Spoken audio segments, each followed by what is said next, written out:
Assalamualaikum warahmatullahi wabarakatuh. Hello everyone. Back again to the next chapter of our lesson. Ya, selamat datang ya di video pembelajaran Mem Anissa di bab berikutnya. Kali ini kita akan memasuki bab ketiga ya. Bab ketiga untuk kelas 9.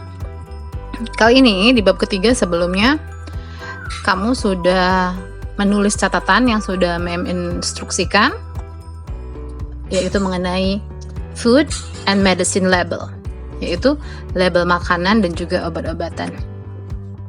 Pertanyaannya adalah, Mem, buat apa sih kita harus mengetahui mengenai label makanan ataupun obat-obatan? Nah, jadi fungsinya adalah agar kalian mengetahui sampai berapa banyak gitu ya vitamin yang ada di sebuah makanan, dan apakah vitamin tersebut sehat, dan apakah makanan tersebut sehat dan cocok untuk kamu. Oke, kali ini mengapa saya kasih judul adalah Know What You Eat, yang artinya kamu harus tahu apa yang kamu makan, jadi nggak asal-asal ya. Berikutnya, di sini saya akan memberikan sebuah label. Pasti kalian sudah familiar ya, sudah familiar dengan bentuk ini di setiap makanan ataupun produk yang pernah kalian konsumsi, baik makanan ataupun minuman. Kali ini di sini saya kasih judul Observe the Explanations of Beverage Label, yang artinya adalah saya mau kalian mengobservasi ya, bareng-barengan dengan saya mengenai label dari minuman berikut. Oke, mari kita lihat. Yang pertama adalah di sini kalian lihat ada nutrition facts, yang artinya adalah fakta nutrisi.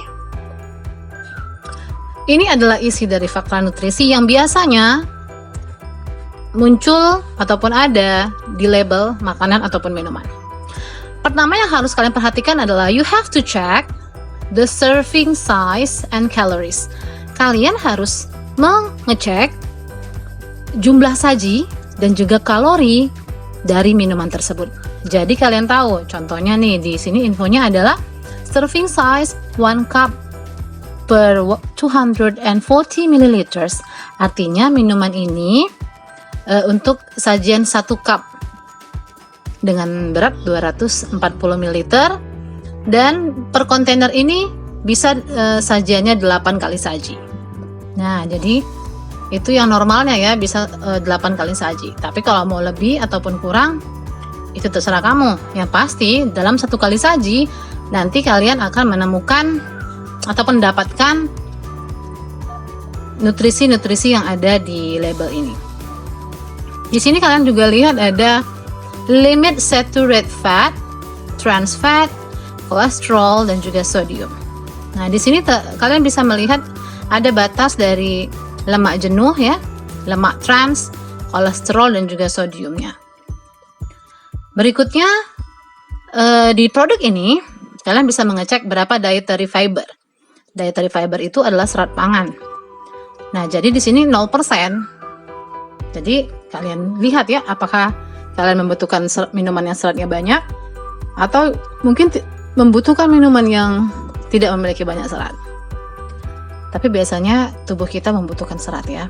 Nah, jadi minuman ini seratnya cuma 0% saja ya. Vitamin A, vitamin C, dan kalsium serta iron. Iron tuh salah satu jenis vitamin ya. Besi namanya ya. Selanjutnya di sini biasa di sebelah kanan adalah a person daily value below 5% is low and above 20% is high. Nah, kalau yang di sini ya, itu adalah persen dari nilai harian ya, nilai harian yang kita konsumsi. Jadi kalau di bawah 5% berarti rendah nilai hariannya, dan bila di atas dari 20% berarti nilai hariannya tinggi. Nah, di kota Batam ini kita juga akan banyak menemukan produk-produk impor ya. Kalau di sini kita lihat label yang kita temukan adalah label yang biasanya berbahasa Inggris. Label makanan yang berbahasa Inggris ya. Di sini tulisannya nutrition facts. Di sini juga tulisannya daily value. Kalau kalian lihat untuk produk label yang berbahasa Indonesia, biasanya adalah muncul AKG. AKG artinya adalah angka kecukupan gizi. Saya tulis ya, AKG ini biasanya AKG.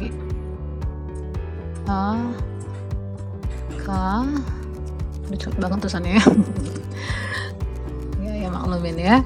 Nah, ini biasanya AKG ataupun angka kecukupan gizi. Jadi setiap orang itu memiliki kecukupan gizi yang dibutuhkan ya. Nah, jadi kalau di sini persenannya kalian lihat, saya ulang kembali ya, 5% berarti itu angka kecukupan gizinya rendah. Kalau di atas 20%, angka kecukupan gizinya tinggi. Berarti kalau di antaranya adalah medium. Ini pembahasan kita mengenai label makanan. Berikutnya adalah pembahasan mengenai drug label. Drug label, mungkin kalian akan familiar dengan drug, obat-obatan. Kalau kalian Google it, kalau kalian searching in the dictionary, drug means obat-obatan. Tapi bukan obat-obatan terlarang ya, karena kamu ngedrug ya, bukan ya. Ini it is almost the same with medicine. Kali ini kita sama-sama akan mengobservasi label dari obat-obatan.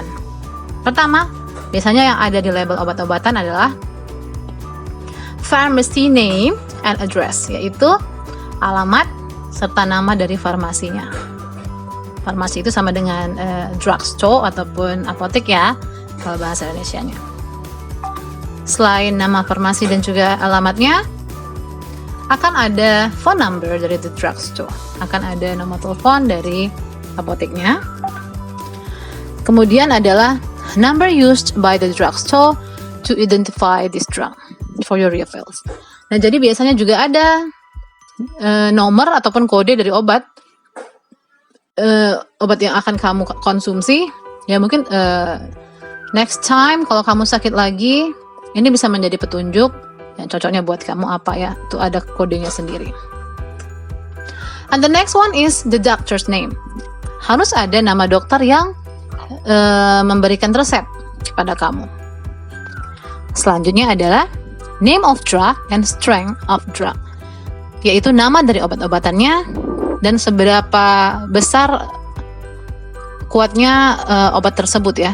Di sini contohnya adalah amoxicillin. Jadi si John Doe ya, namanya John Doe, mendapatkan obat dari Dr. C. Jones, amoxicillin seberat 500 mg per kapsul. Jadi satu kapsul itu amoxicillinnya 500 mg. Oke. Selanjutnya adalah person who gets this drug. Nah, ini siapa orang yang diberikan resep untuk mendapatkan obat tersebut.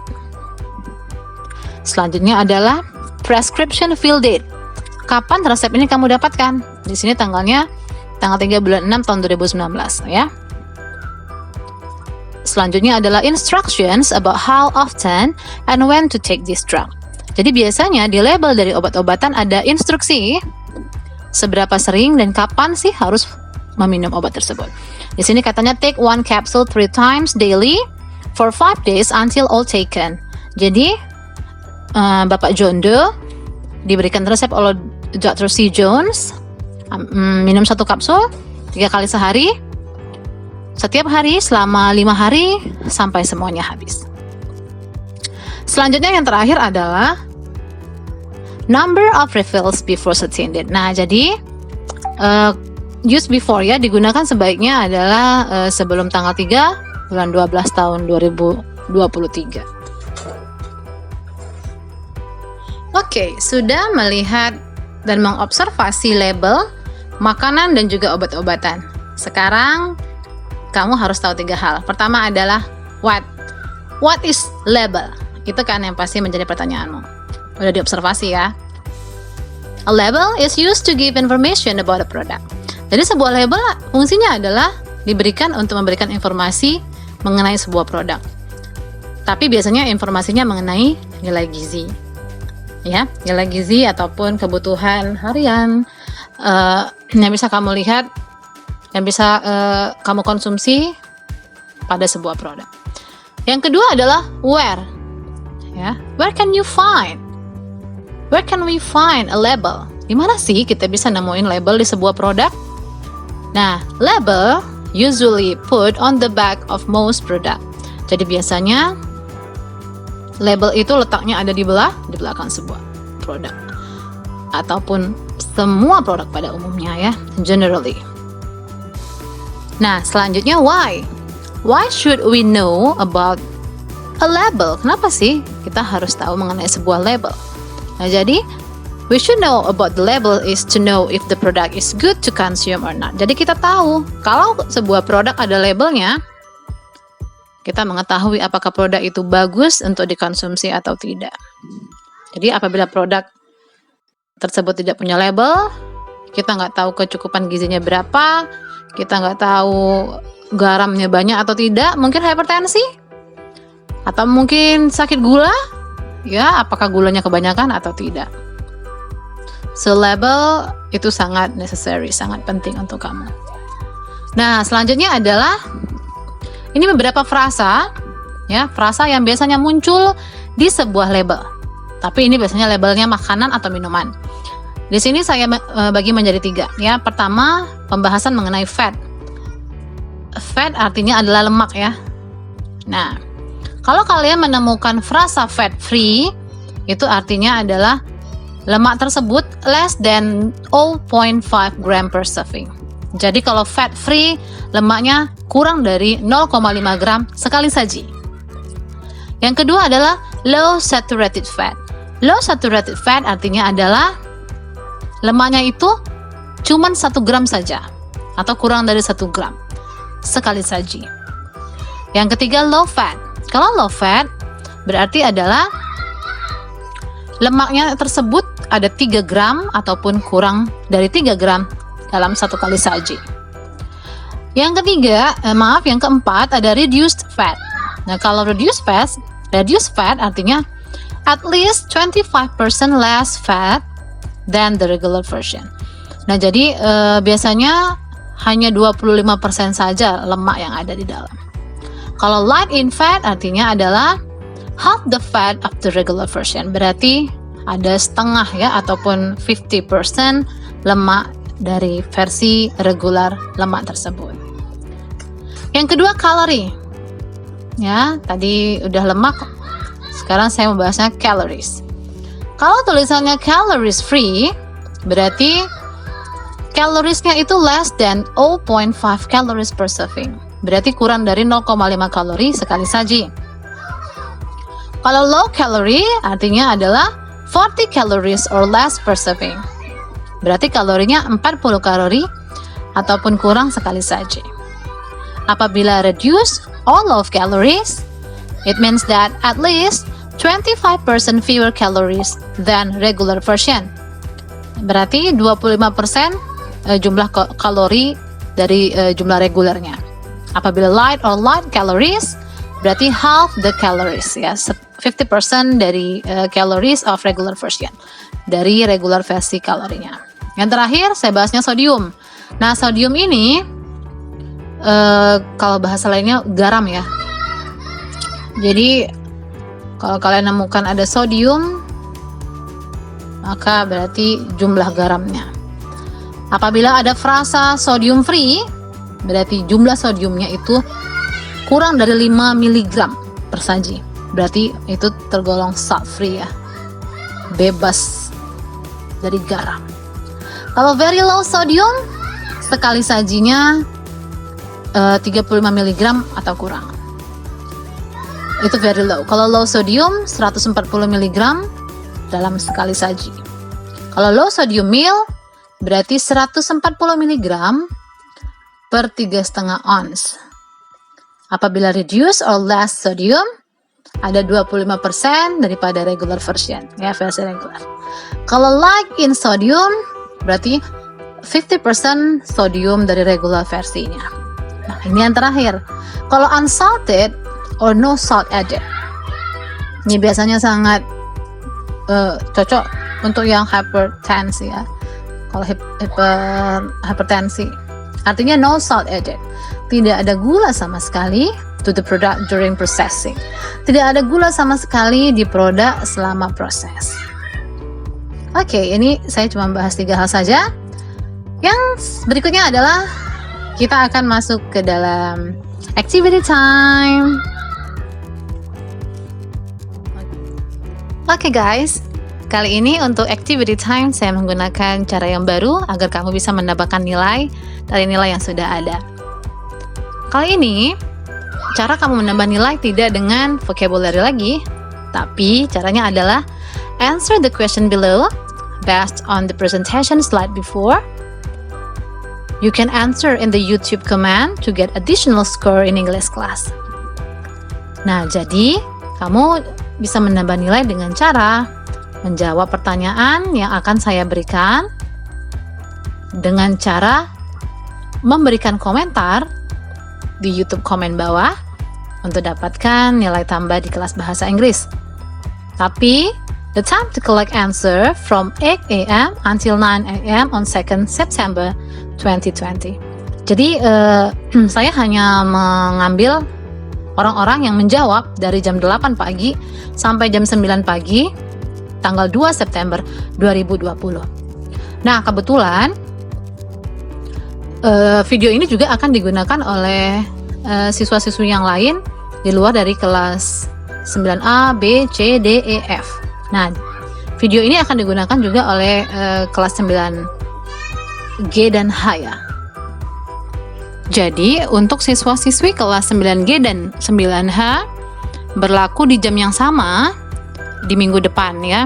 Berarti sekitar hari Rabu depan, tanggal 8, jam 8 pagi sampai jam 9 pagi di hari Rabu depan. Kalian bisa menjawab di kolom komentar yang sama untuk mendapatkan nilai tambahan. Berikutnya, jadi gimana sih Bu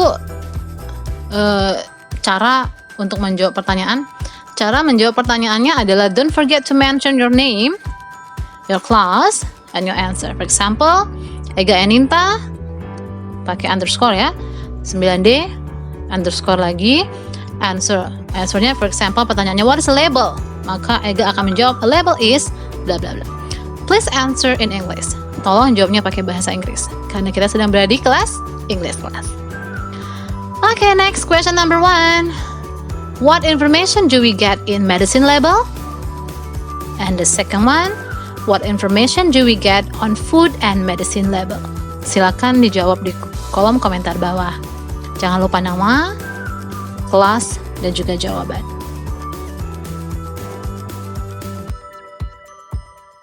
Okay, the third question. A snack with less than 5 calories per serving is labeled as? And the fourth one, some products have no salt in the process of their production. They are labeled as? And the fifth question, reduced calories means? The last 6, like in fat means? Okay, thank you for your attention. See you on next learning video. Don't forget ya, untuk mengerjakan exercise di Google Form. Bye-bye. Assalamualaikum.